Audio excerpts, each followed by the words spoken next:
Andaj në emër të popullit merr dhe shpall këtë aktgjykim. Të akuzuarin Çaslav Jollish, kjo gjykatë e gjen fajtor për pikën A të përshkrimit faktik të akuzës, respektivisht për veprën penale krime lufte kundër popullsisë civile, e gjykon me dënim me burgim në kozgjatje prej 5 vite e 6 muaj burgim. Pas seancës për shëllim dhe votim, trupi gjykues ka vlerësuar që nuk nevojitet që përsëri të hapet shurtimi gjyqësor për plotësimin e procedurës ose për sharrimin e ndonjë çështje konkrete, andaj në emër të popullit merr dhe shpall këtë aktgjykim.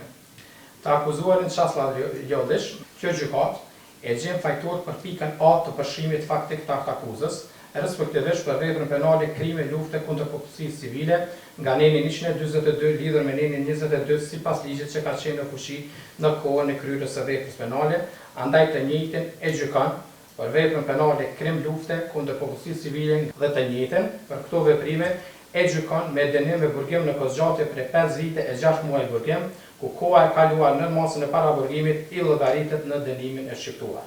Lidhur me pikat B dhe C të përshkrimit faktik, kjo gjykatë ka gjetur se nuk është vërtetuar se i akuzuari Çaslav Jollish ka kryer ato veprime.